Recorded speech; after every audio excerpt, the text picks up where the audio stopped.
আমরা ঐতিহ্যগতভাবে সমন্বিতভাবে প্রশাসনিক এবং পুলিশি ব্যবস্থা গ্রহণের মাধ্যমে নিয়ন্ত্রণ করে থাকি। এবারও তার বার্তায় ঘটবে না। পুলিশ প্রাইমেসি প্রতিষ্ঠা এবং প্রশাসনিক কঠোর পদক্ষেপ গ্রহণের মাধ্যমে আমাদেরকে আমাদের উদ্দিষ্ট লক্ষ্য হাসিল করতে হবে।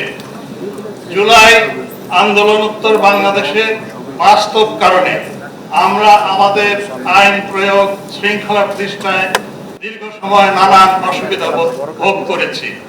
আমাদেরকে এই অবস্থা থেকে বেরিয়ে আসার চেষ্টা করতে হবে এবং আমরা মনে করি এই ইলেকশনের আগে, নির্বাচনের আগে এই পর্যায়ে আমরা আমাদের সক্ষমতা যথেষ্ট পরিমাণে অর্জন করতে পেরেছি। আমি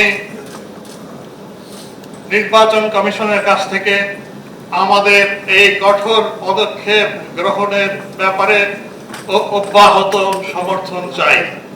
আমরা সমাজের বিভিন্ন অংশে ছোটখাটো ইস্যুতে দাবি দেওয়া, রাস্তা অবরোধ এবং হাইওয়ে অবরোধ, সমাজে অস্থিরতা সৃষ্টি, এসব যে প্রচেষ্টা দেখতে পাই, আমরা মনে করি এগুলো বন্ধ করার সময় এসেছে। কালার এক্সপার্ট, জর্জ স্যাপ এবং মাইল্ড অন হ্যান্ডস টেকনোলজি সমৃদ্ধ অরিক্স ক্রিস্টাল ওয়াশ আপনার লন্ড্রি এক্সপার্ট। আমরা যদি সব জায়গায় অর্ডার প্রতিষ্ঠিত করতে না পারি, আমাদের পক্ষে নির্বাচন অনুষ্ঠানে নির্বাচন কমিশনকে সর্বাত্মক সহায়তা দেওয়া সম্ভব হবে না। আমি এই প্রসঙ্গে বিভিন্ন আইন ও বিধির মাধ্যমে এবং তাদের কার্যক্রমের মাধ্যমে নির্বাচন কমিশনকে ধন্যবাদ জানাতে চাই।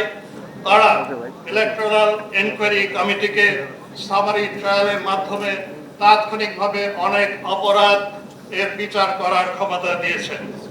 একই সাথে ইলেকটোরাল এনকোয়ারি কমিটি এবং যে ম্যাজিস্ট্রেরিয়াল টিম থাকবে, তারা শুধুমাত্র পুলিশ নয়, যে কোনো আইন শৃঙ্খলা রক্ষাকারী বাহিনীর সদস্যের কাছ থেকে তারা সাহায্য চাইতে পারবেন। সেই প্রবিধানও আরপিওতে রয়ে গেছে। আমি এর জন্য নির্বাচন কমিশনকে আন্তরিক ধন্যবাদ জানাই। আমি এই প্রসঙ্গে ছোট্ট একটা ইস্যুর প্রতি নির্বাচন কমিশনের সদয় দৃষ্টি আকর্ষণ করব। পুলিশ সুপার কিংবা মাঠ পর্যায়ের অফিসের অধস্তন সকল কর্মকর্তার বদলির ব্যাপারে একটা লিমিটেশন রয়েছে। আমার একটু স্পষ্টীকরণ লাগবে এই জায়গায় যে সর্বনিম্ন পর্যায়ে, যেমন কনস্টেবল কিংবা একজন সাব ইন্সপেক্টর, এই জাতীয় পদেও যদি পরিবর্তন করতে হয়, আমাদের পূর্ব আলোচনার দরকার আছে কিনা আশা করি আমি ইলেকশন কমিশনের কাছ থেকে এইটুকু ক্লারিফিকেশন পেয়ে যাব।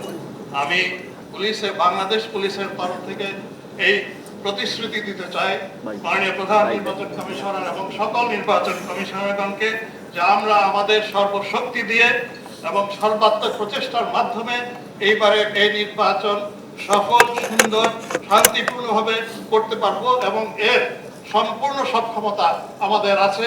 এর উপরে আপনারা বিশ্বাস রাখতে পারেন। আল্লাহ আমাদের সকলকে হেফাজত করুন। সকলকে ধন্যবাদ জানিয়ে আমার বক্তব্য শেষ করছি।